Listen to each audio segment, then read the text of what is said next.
Thanks everybody for joining us for our session on payments and payment accounts. My name's Kevin Harris. I am the Chief Finance and Operations Officer for RunSignUp. And with me here today is Sue Lindeboom. She's our office manager, and she's going to be talking about payments as well. So to get started, our agenda for today, Payments 101, we're going to talk about our payment accounts and payments and get you up to speed on that. We're going to talk a little bit about safety and security, and then finally we're going to spend a few minutes on some of the more popular payment reports. So starting first with RunSignUp history of payments. So we've used several different payment processors in our history. When the company started back in 2009 and 2010, we began with PayPal and have since discontinued using them. We moved on to Braintree using our own merchant account, and we still have some use cases that use that merchant account today. We call that our quick start check payments. They're really going through Braintree through our merchant account. We prefer not to do that, quite honestly. We don't want to handle your money. We want your money to be held in escrow, which is what we do with some of our other processors. But we still do a small percentage of our business today through our own merchant account, and there are some use cases that work well for that. In 2013, we started with Braintree Marketplace. That was the first ACH service. Braintree Marketplace also holds your money in escrow for you. It never comes into our account, and we give them instructions and let them know when to pay you and when to pay us. And we think that's good for you and good for us because that money stays with the processing company in their bank until it's ready to be released to you. And then in 2015, we started a new relationship with Vantiv. We're a registered payment facilitator with Vantiv, and I'll talk a little bit more about what that means in a few minutes. But today, about 2/3 of our business is done in our Vantiv arrangement. And that's with our advanced accounts, and about 25% of our business with Marketplace, and then the other smaller percentage is still done from our merchant account. Race payments, 2009 to 11, we used QuickBooks to generate payments. I hear the stories, that was before I was there, but Bob and his wife used to sign all those checks by hand. That stopped in 2012. The Bill.com payment option was added, which also included ACH. And then in 2013, Braintree Marketplace automated those ACH payments. And then with Vantiv, we can do both ACH and check payments, but those check payments still go through a relationship with Bill.com. So that's where checks come from, even if you're using an advanced or a Vantiv payment account. And our current statistics, we're considered merchant. In the world of Braintree Marketplace and Vantiv, those races and accounts that we bring on underneath of us are called sub-merchants. And today we have 10,000 plus sub-merchants that we're responsible for in our processing relationships. It's about 2.6 million transactions per year, and we're processing about 200,000 payments per year. Some advantages, RunSignUp makes payments directly to you and to your charities. The races and charities can each have their own separate payment account. Multiple races with common ownership can share a payment account. There's detailed reporting, so if you have more than one race, you can get detailed reporting by each race. You can get up to daily payments from us, and daily, weekly, monthly payments are all options under the processors that we have, and our payments are fast, accurate, secure, and on time. Bob mentioned a statistic, I think in the presentation this morning. In 2016, all of our payments went out as scheduled. In 2017, we had one incident for about 33 merchants that were on daily payments where they got paid 1 day late. So our payments are generally fast, accurate, and on time. And we have really no delay in our payments, and I'll talk about that in a minute. The two type of payment accounts that we have, a quick start account and an advanced account. Quick start is the minimum information requirements. You can pay yourself, a business, charity, or other entity. Can be done by direct deposit or check payments, and as we talked about before, that's done either through our merchant account or the Braintree Marketplace account. And with a quick start account, your payment frequency can be as often as weekly. You can't get daily payments under quick start. And then you can also have monthly payments there as well. The advanced account is our preferred account type, and we give you some extra benefits by using the advanced account. It takes a little bit more information to set up, not a lot, but a few more extra questions to set up an advanced account. And the reason we like that is that's our relationship with Vantiv, that's our Payment Facilitator relationship. That relationship is easiest for us to work with an API and to give them instructions. So we give a few more benefits by answering those questions. Those are things like reduced processing fees on donations. It's a 4% rate to process through an advanced account for donations. Better settlement timing on Amex. Vantiv settles more quickly on Amex than Braintree does. Braintree can take 2 to 3 days to settle an Amex transaction where it's done daily under Vantiv. And then under an advanced account is the only place that you can get a daily payment if you're interested in a daily payment. And for some of our larger race organizations, they do receive daily payments. That's ACH only. If you want checks, the quickest payment frequency that you can get from an advanced account is weekly. What's required to set up an account? This is a question that we get very, very often. We have information on this on our site as well. Why do we ask you for so much information to set up an account? The analogy I'll give you is that it's just like going into a bank to set up an account. If you ever went into a bank and you wanted to set up your own checking account, you'd be asked for proof of your identity, your driver's license number, your social security number, your address, and the bank would check all that stuff out to make sure that that was accurate.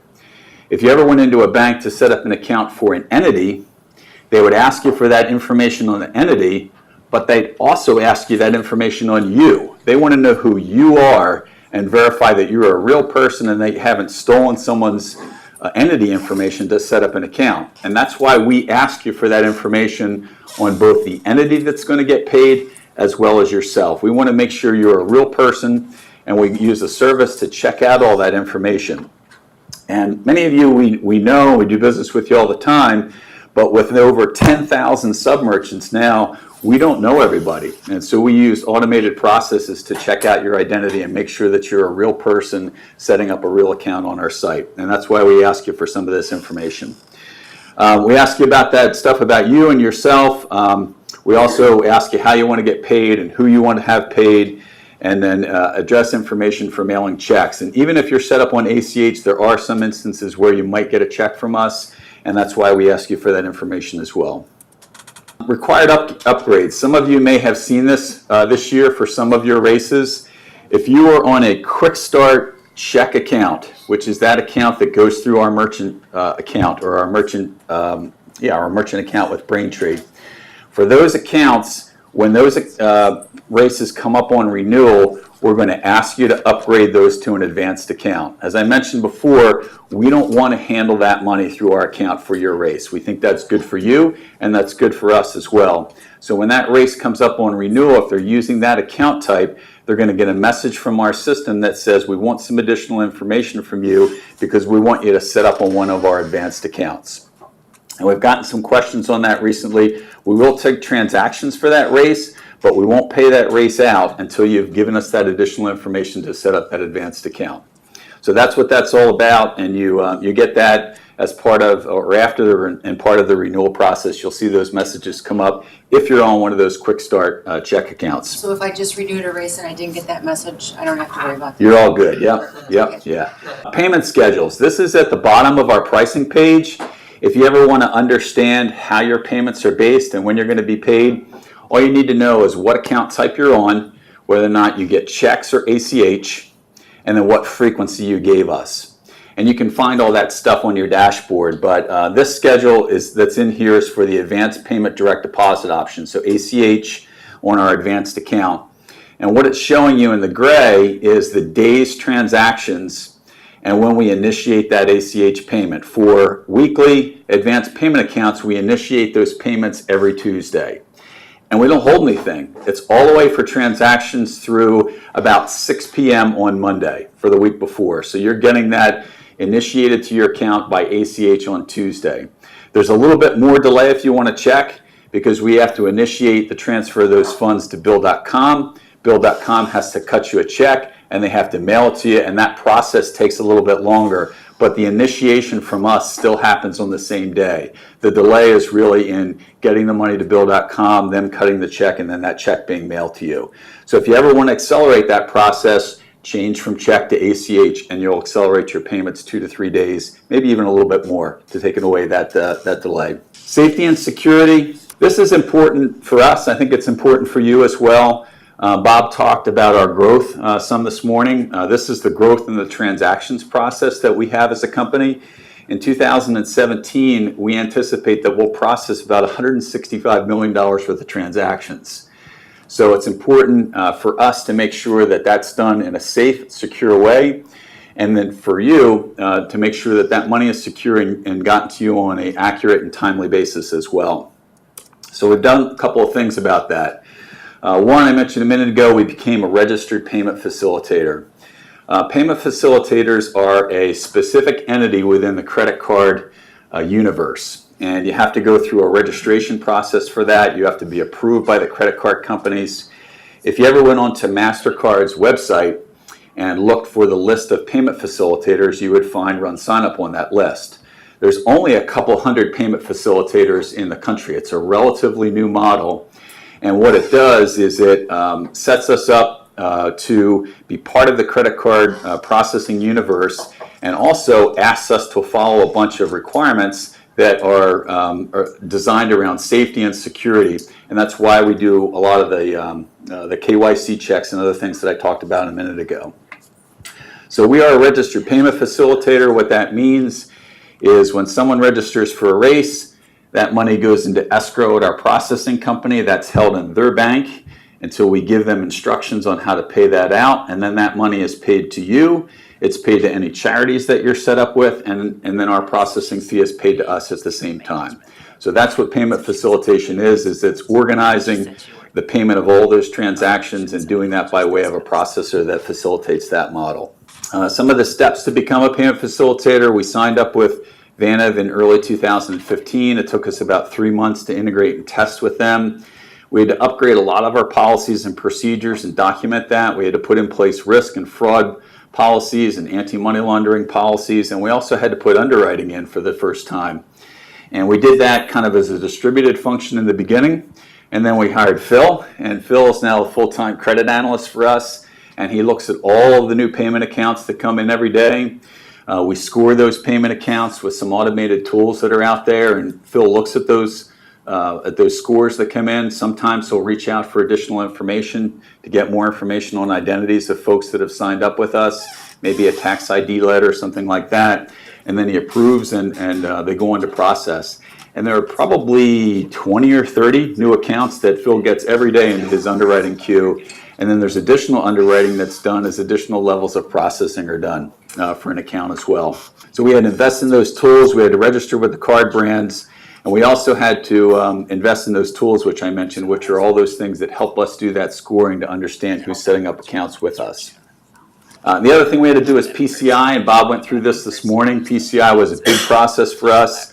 It's a shorthand for the payment card industry and all the regulations and standards that they have. And that compliance is really driven by how many transactions and dollars worth of transactions that you do each year. And so we are PCI Level 1 certified, which is the highest level. And hopefully that gives you additional confidence about the safety and security of the payments that are going through our system on your behalf. And then scalability and availability. So not only do we have the right infrastructure in place, do we do the right underwriting, do we do a lot of checks around fraud, and we have tools in place for that, but our whole infrastructure is really set up to be running and available and scalable to whatever number of transactions need to go through RunSignUp. And we've had almost 100% uptime going all the way back into 2013. And in the most recent year, 2016, we had 100% uptime. So that's an additional check to hopefully make you feel good about the safety and security of your payments.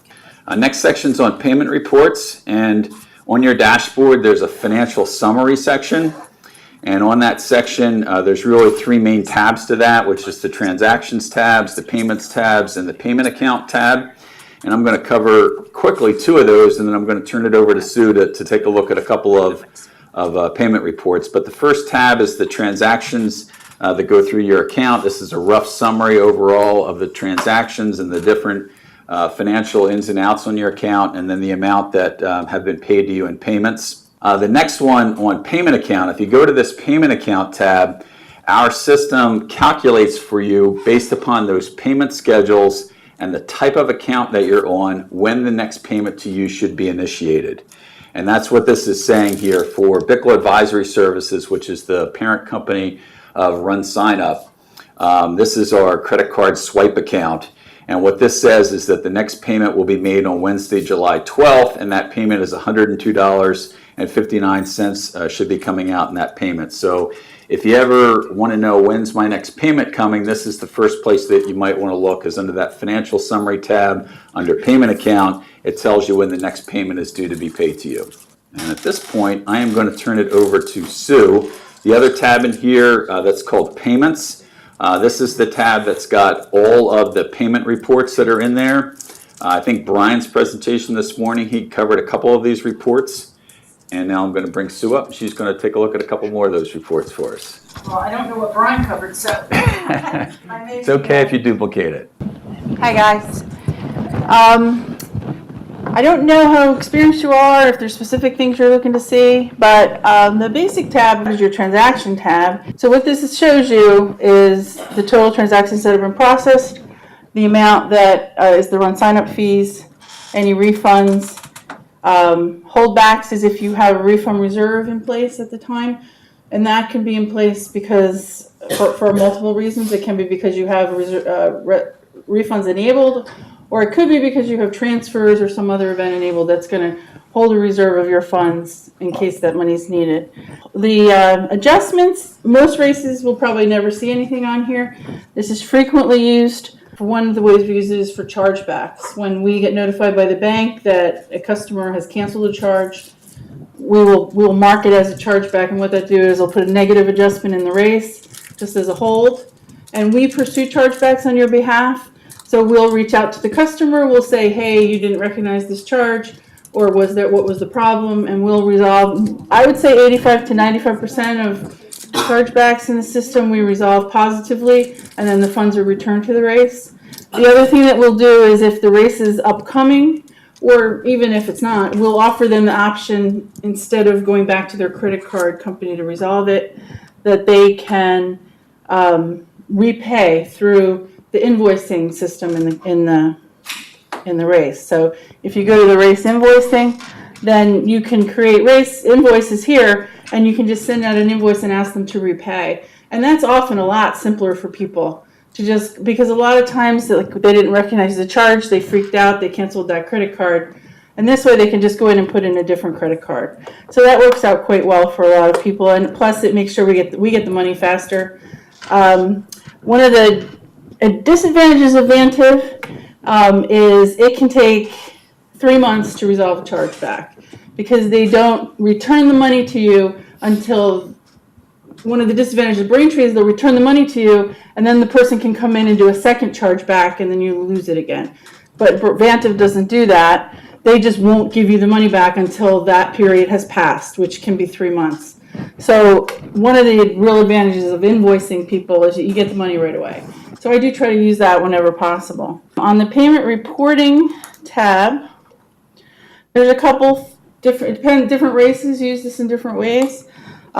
For myself, most frequently when I'm helping people figure out their payments, I use this race payments list. So that's going to pull up the list of payments that have happened in your race during that period. And there's a few things you can do here. You can look at your payment summary, which is, in this one, it's not all that interesting. The section on the left over here, this is the information about your payment account. So it's going to tell you the name of your account, the amount of the full payment, and the date that happened. On the right side, in this case, it's just listing one race. But if you had 5, 6, 7, 8, 15 races using the same payment account, all of those would be listed here with the amount broken out for each race. So this can be very valuable for races where they have multiple races on the same account. It helps them figure out what this payment amount means. And the race payment summary is going to give you a breakdown of the amount of that payment only for this race, only the parts that impact this race. So it's going to give you a lot of the same information that's on the dashboard, but some of it can be slightly different. It's going to show you some of your processing, like your corporate team payments and all that broken out. So depending on the complexity of your race, this report could be very simple or it could be complicated. And so you just kind of have to get in the habit of looking at them and Most people just go through the different payment reports and kind of figure out which ones work best for them. We have a lot of different payment reports, and that's largely because different races came to us and said, well, I need this. And so we would make a new report, and that's how it kind of grew.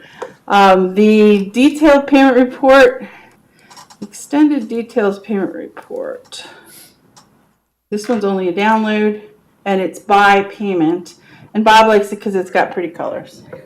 So this is actually can be an interesting report, especially if you have unusual things going on in your race. One of the things that can cause some confusion in this report is it will take the number of registrations at the race fee that was in place the date of that registration. So it's going to multiply 10 registrations times 28 and 93 times 30 in this case. And then down below, if that person used a coupon or there was any other thing that caused them to actually pay less, it's going to be deducted down below. So that can cause some confusion. And sometimes we get the dreaded other. Every now and then on one of these reports, something just shows up as other. And we spend a lot of time in the finance department helping people track down other, because it can vary widely. There's certain things that I know to look for now, and sometimes it's that, and I'm like, very quickly I look smart. I'm like, oh yeah, it's this. But then there's other days when I spend an hour and a half trying to find other, So I don't know. Some people love this report. I personally don't use it a lot. Mostly when I use it, it's because somebody sent it to me and said, what's other?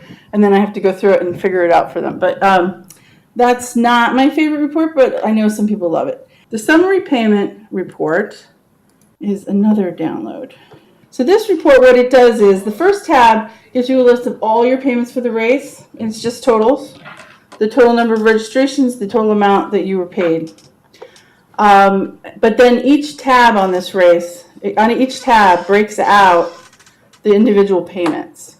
So it's, like I said, this may be giving you exactly the same information that's on the extended payment report, which is without the colors.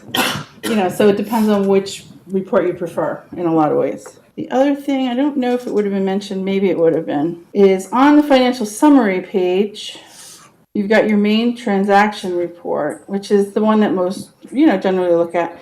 There's also this view detailed summary, and this has a lot more information along the same lines. So it again can cause some confusion because it does the same thing with the race fees, where it takes the number of registrations, multiplies them times the price on the day that the person registered. And then down below, we'll minus out your coupons. And so sometimes people get confused by this, but that's basically the way that it works. But it kind of breaks out your corporate team payments, all the things that you wouldn't necessarily see on the upper report that's more basic. I also find sometimes if you just have questions and you're looking for something, there's certain things, like one of the things that shows up in this report also is other. One of the things I use to try to track down other is when you go and you're in the transactions section there, if you click on the transactions link, if you see something like this here where it's corporate team payment and it doesn't have a link connected to it, there's a good chance that could be something that's showing up on the report as something different. So I'm not sure in that case that it was true, but sometimes you'll see that as you go through it and you're trying to find out what could be standing out on the report. You look for those things that don't have links to them, because that means it was something of an unusual transaction. So that can be a way to help track things down. But we're also always happy to help people. If you just say, I can't figure out what this number means, then, we can take a look at it for you. So we should probably wrap up now. I think Bob's wrap up is starting in the room down below. So thank you everyone for attending, and Sue and us will be around if you have questions later.